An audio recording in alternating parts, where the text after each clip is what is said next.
We're back into the realm of slightly spoopy personal experience games that I should probably have saved for Halloween, and we're looking at Lydia, a grim but atmospheric story-driven adventure game. Story-driven being the important descriptor here. The game has no inventory, about 4 puzzles and 2 QuickTime events, so the story is the main focus. That's fine if the story is well told and worth telling. I'd be a hypocrite to throw Lydia aside for that reason when I gave the Charnel House trilogy the praise that I did.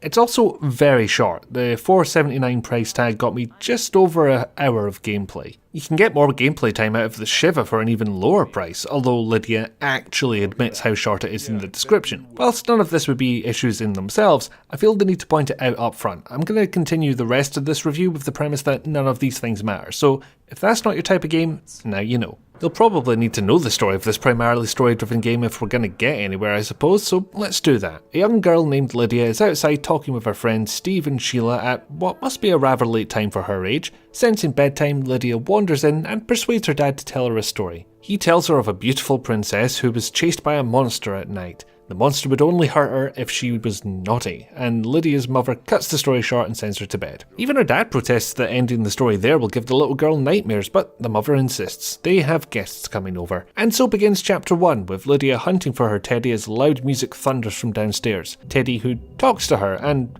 points her to a bright light in the closet.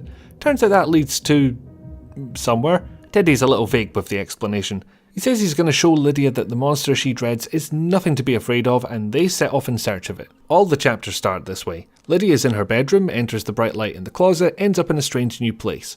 I'll talk about how these go later on, but for now we'll quickly talk about the interface. I say quickly because there is no visible interface to speak of apart from a cursor and subtitles. There isn't even an inventory. This also means that you need but one mouse button to play, apart from the QuickTime events which use the arrow keys. For a game that wants you to focus on the story, that works. Very little in the way of distraction. As you might expect, this type of game comes with a lot of dialogue in both text and sort of speech forms. Think about how the characters in Banjo-Kazooie talk and you're on the right track. For Lydia, instead of speech, characters will mumble in a distinctive way. One of them doesn't mumble so much as squawk, but at least it fits the character. This simplistic approach to voice acting naturally leads to a game full of reading, even if it's only for 1 or 2 hours, but also has the disadvantage of making Teddy sound like Charlie Brown's teacher sometimes.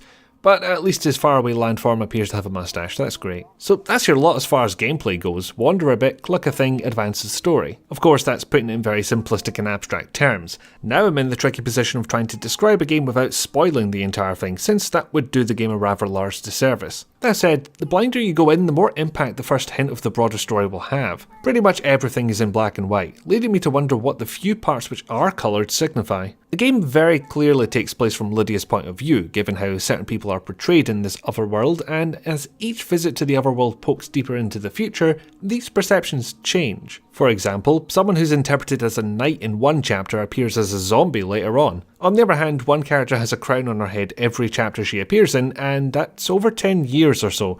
No prizes for guessing what that crown signifies, especially given the first conversation of hers we're privy to. It's more than enough to show that the happy family structure portrayed in the beginning degrades over time, and may not have even been that idyllic to begin with. So why they keep up the pretense of we don't know who the monster is for as long as they do seems a bit odd, although this may be Teddy trying to pacify or misdirect Lydia for her own sake. A tricky thing to do in this oppressive, threatening atmosphere. There may be nothing that'll outright harm or attack you, but you don't feel safe. The music in particular is uncompromisingly bleak when it needs to be, and it's as if it wants you to feel as uncomfortable as the main character. One more thing before concluding. I feel uncomfortable pointing this out, but there's a few instances where the dialogue text has errors. This will sound like nitpicking, but hear me out for a second. 1. No matter how indie this is, how small the team or how personal a story this is, they're charging money for it. I realise that translations don't happen by magic, but I would hope for a certain degree of professionalism when money changes hands. 2. For a game which so heavily relies on dialogue, that's even worse than usual. I might not be so harsh if it's a mere typo or something, but for some of these I can't say with 100% certainty what the intent of the sentence actually was. This game falls into a pretty unique category compared to what I usually review.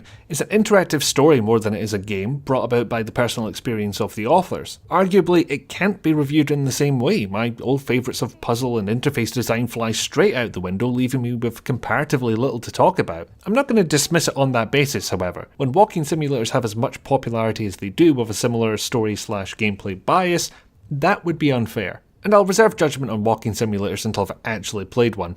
Haven't been interested enough to try one really, except for the Stanley Parable, and that's a different beast entirely. Besides, I would be lying if I said this game didn't make me feel something. The effect a few decades has on this family, and on the child in particular, is harrowing to watch, and the final decision you make at the end? Yeah, that took me a while.